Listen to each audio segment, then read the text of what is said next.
मेरी मम्मी का 3 मंथ्स पहले हाथ फ्रैक्चर हो गया था, वो जीने से गिर गई थी और उनके हाथ में जब से वो वहाँ से आई हैं फ्रैक्चर ठीक होके, उसके बाद से उनके हाथ में बहुत पेन रहता है। वो जल्दी किसी से बोलती नहीं कि मुझे पेन है।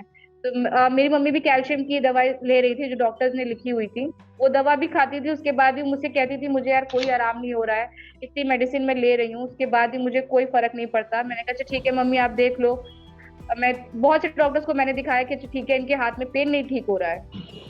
और वो मतलब उनकी एज नहीं है, वो अभी 40 इयर्स की है, बट उनकी अभी इतनी एज नहीं है, वो दिन भर काम करती रहती हैं, उनको काम करने में कोई प्रॉब्लम नहीं होती। लेकिन जब से उनका हाथ टूटा है ना, वो हाथ तो हाथ है बट वो खुद से टूट गई हैं। वो खुद से कोई काम नहीं करती।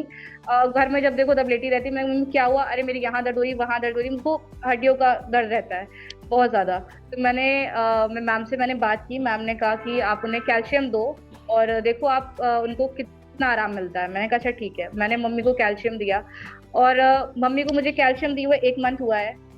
और परसों नरसों मैं घर गई, मेरी मम्मी इतने सारे कपड़े लेके बैठी हुई थी। मैंने कहा मम्मी ये क्या लेके बैठी हुई हो? बोली जो तुमने मुझे दिया है ना ये वो है। तो मेरी मम्मी आज तक बिना मशीन के उन्होंने कपड़े नहीं धुले हैं। और 3 महीने से तो मैं देखती आ रही हूँ कि मेरी मम्मी बेड से नहीं उठी है।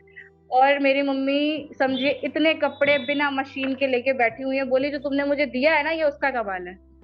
और मैंने किसी दूसरे का एक्सपीरियंस नहीं, मैंने अपने घर का एक्सपीरियंस पहले लिया है कि मेरे घर वालों ने, वो मुझसे झूठी तारीफ थोड़ी करेंगे, तो मेरे घर वालों ने मुझसे ये चीज कही, मेरी मम्मा ने, कि तुमने ये सब चीजें लाके मुझे दी है ना, मुझे इससे इतना आराम हो रहा है कि मैं दिन भर काम करती रहती हूँ। मेरी मम्मा थकती ही नहीं है इतना। मतलब वो कैल्शियम खाती है मेरी मम्मी। और मतलब उनकी हड्डियों का जो पेन है, रात में उनको दर्द होती थी, उन्हें उससे रिलीफ है।